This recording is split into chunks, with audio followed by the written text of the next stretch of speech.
Hello everybody, this is C.B Smallwood, and you're watching 100 Days of Making Comics, where for every single day, or every other day, or whatever I can, I'll be writing, drawing, inking, coloring, lettering, doing something to further my goals to becoming a comic book artist, beef up my portfolio, and hopefully make a comic book within 100 days. Maybe. So,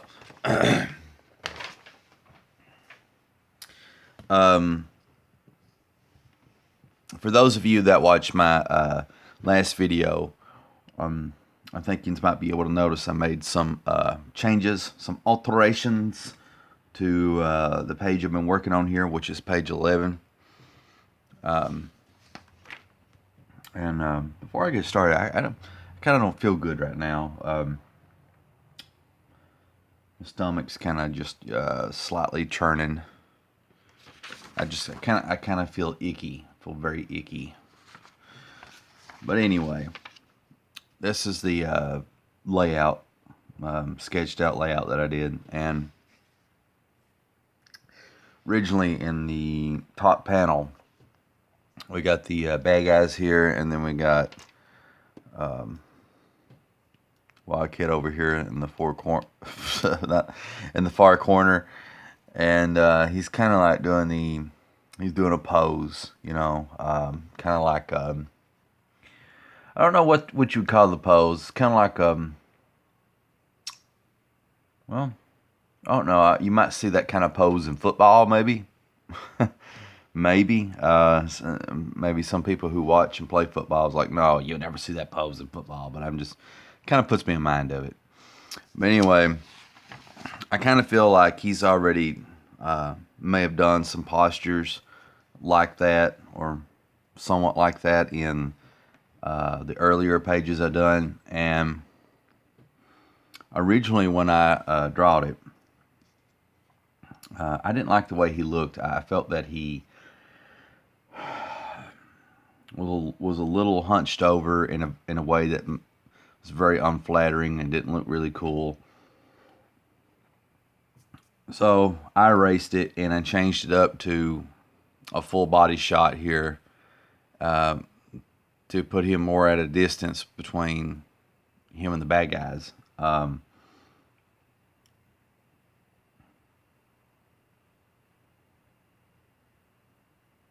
Which, you know, last page, now that I think about it, they were pretty close together.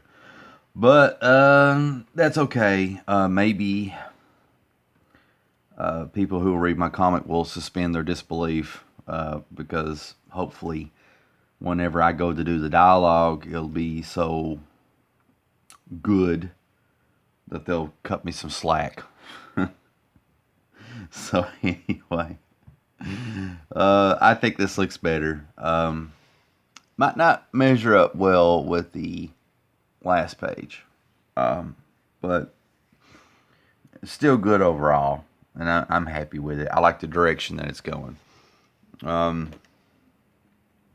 Here we have the second panel. No real major changes. You know, I may have shaded in a few things here and there. You know, put some hair on his head. And been working on the bottom panel.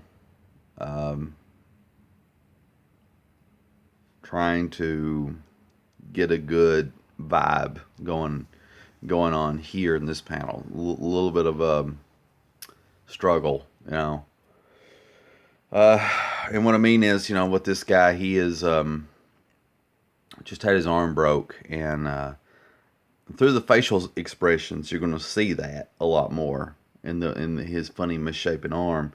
But I need to find other ways through body language to you know, show that he's going through something very unpleasant. And then this guy here is going to be doing something. He's going to be whipping a chain across Wildcat's face. And then the last panel, guy gets punched against a tree and breaks his neck. So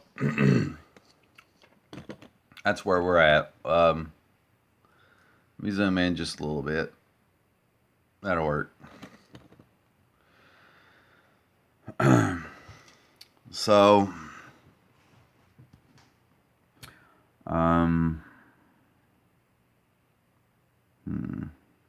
sorry, not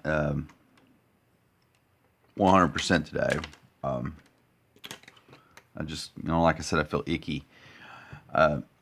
Something I've been doing here lately that I've never really done before is, I think about a month or two ago, I watched a Kevin Cross video, and he was showing like some of the materials he uses, and he was doing his sketchbook thing, and he uses blue pencils and red pencils. A lot of artists use these. Well, hang on one second. Let me pause this. Hang on. Okay, unpaused. I'm back. So, a lot of artists use these non-photo blue pencils. This one's called Eagle Verithin. Eagle Verithin. It's a 740 and a half, whatever that means. And interesting story about this pencil. This pencil is about 10, 11, 12, 13, 14, 15, 16, 17. This pencil is about 9 years old. I've had this for 9 years. I bought this in Wizard World, Chicago. I got excited, and I was like, oh, I don't know how to use these, but I wanted to own one. I never really used it since. The problem I have with this pencil, this is supposed to be like a professional blue pencil to do stuff in, is that when you write on the paper with it, it does not erase well. So I don't like that. So I don't even use this. What I use instead is a generic Rose Art Ocean Blue. It's a color pencil. It's all it is. Rose Art color pencil, and this the color is Ocean Blue, and it erases well. Let me try over here on the side, see if it'll make me a liar.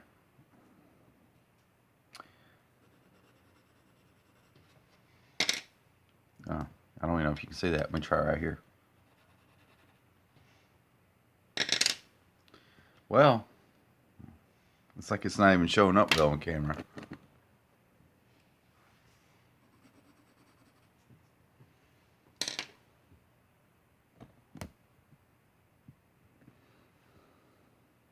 Let's see here. Can you sort of see it? Yeah. Well, I promise you, in person this looks blue, but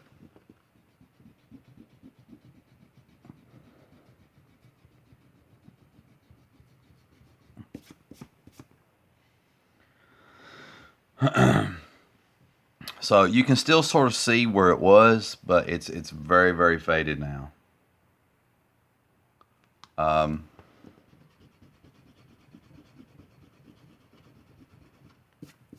So typically, if ever, when I use this, I kind of go light with it. I don't want to go too heavy with my lines.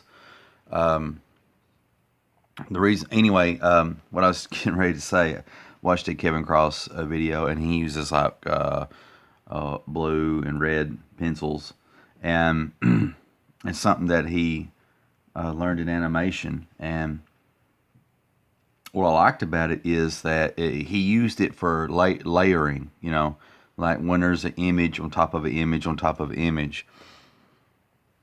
And when you're doing like these shots where people's overlapping and stuff like that, it's hard to make everything look anatomically correct because you're trying to fit it together like a puzzle piece, when instead you should just layer it. But it's kind of hard to layer it when you're just using a pencil and all the lines start to converge and it looks like one big, John Carpenter's The Thing. It's just a hodgepodge of body parts. So anyway, that's what I did here, because I got black silhouette trees in the background, and then I've got regular trees in the foreground, and then I got other regular trees also in the foreground. So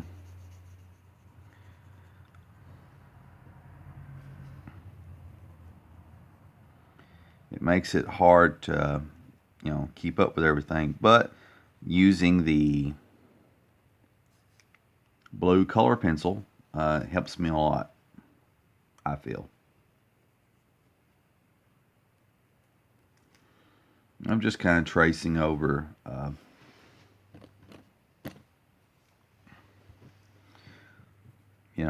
the blue pencil stuff.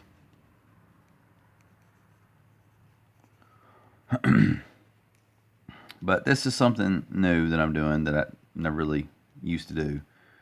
Because I think, this method's going to help me out, quite a bit with doing stuff.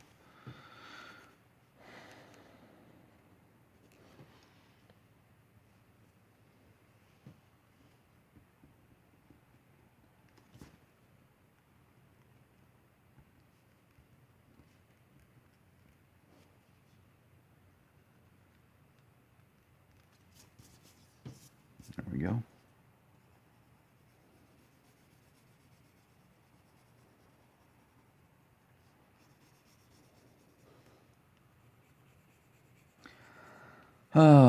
Let's see. I want to thank everybody. Haven't said that in a while. For liking my videos, watching my videos. All my new subscribers and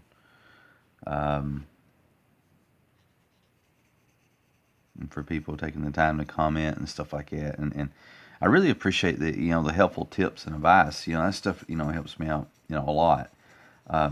Sometimes I enact things that's told to me right away, and then sometimes it takes me a couple of weeks or a month or two before I actually enact some of the advice I've been given. But I don't want anybody to think that I take it for granted or don't appreciate it, because I do.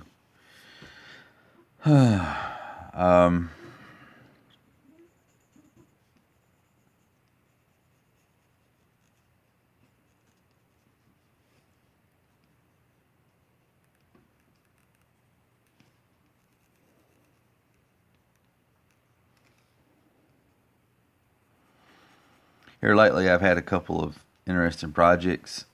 Nothing I can really talk about, not because I'm trying to be secretive, but I've been drawing some things for other people that have create their own creations, and I'm doing like character sketches and stuff for them, like 2 different people. One person has this lucha libre wrestler, that character concept sketch that he wanted done. Well, not so much a character concept sketch, I guess, just more or less a sketch of him, because he's already got it figured out, I guess. And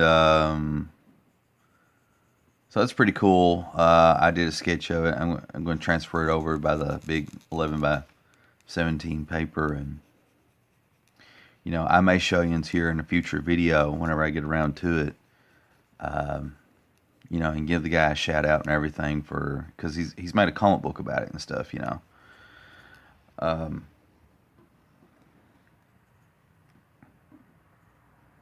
anyway,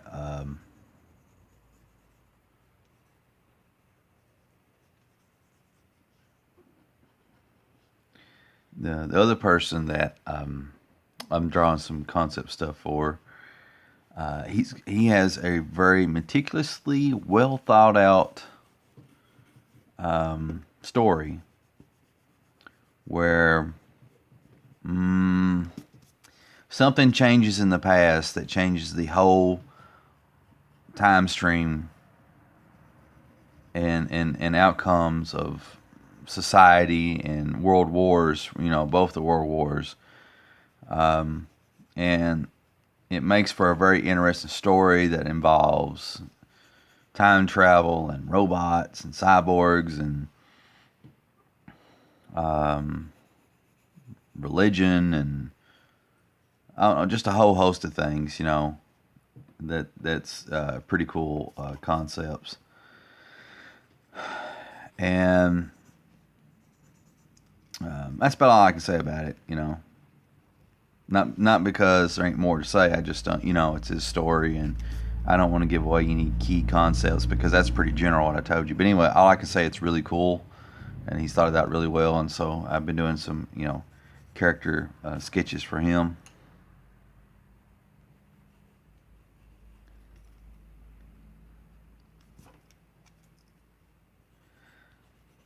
So I've been, keeping busy with stuff like that, and I feel very confident that I'm able to do these things and then do the 100 days of making comics, as well. Because I feel like I can draw fairly quick, or at least sketch fairly quick. Doing this stuff right here, to me, takes a little while because I have to think about it more. But when everything else is already prepared for me and I'm drawing other people's stuff, it seems like I draw a lot faster. So anyway, that's it for this episode. Again, I really appreciate all the comments and stuff like that. I'm trying to think of anything else meaningful to say. Well, I'm 60 days into the challenge so far, and I'm quickly approaching, day 70. This is pretty cool. I'm curious how this is going to work out. My goal is I really want to get the pencils done to the first issue within 100 days. Now, I don't know if I'm going to be able to do that.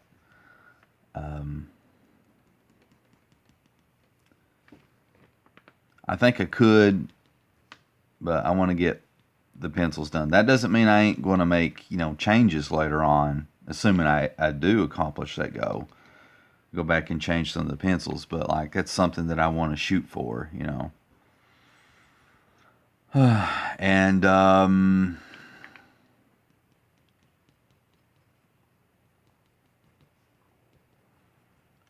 with basically reaching that 70-day mark, that would give me 30 days, a month. That's a month. That would give me a month, a little over a month, because I upload every other day. That'd give me a month to try to get 10 more pages done. No. It'd be more like 23. It'd be 13 more pages. I have a little over a month to get 13 more pages done. Something like that. So, just food for thought. I can't think of anything else to say that's interesting. Sorry, this is a bit of a long episode. It's just how it rolls. I may try to do a short one next video. I really don't know. Sometimes when I get to talking, just how it works out. So anyway, it's time to wrap this bad boy up. Thanks for tuning in. I really appreciate you taking the time to watch. And for all you anonymous Mr. and Mrs. out there, thank you for taking the time to watch my videos. For everybody involved, if you like this video, please smash that upvote like button into the stratosphere, because the more likes and stuff my videos get, the more likely they're to be seen, and the more likely they are to be seen, the more that encourages me to draw more stuff. And also, please remember to subscribe and follow if you really enjoy this series and you want to follow my progress or lack of progress. So please remember to subscribe and follow if you want to be able to keep up to date on all that good stuff. I love y'all. Appreciate you taking the time to watch my stuff. And hopefully I'll catch you in the next episode. This is C.B Smallwood, and you've been watching 100 Days of Making Comics. Stay cool.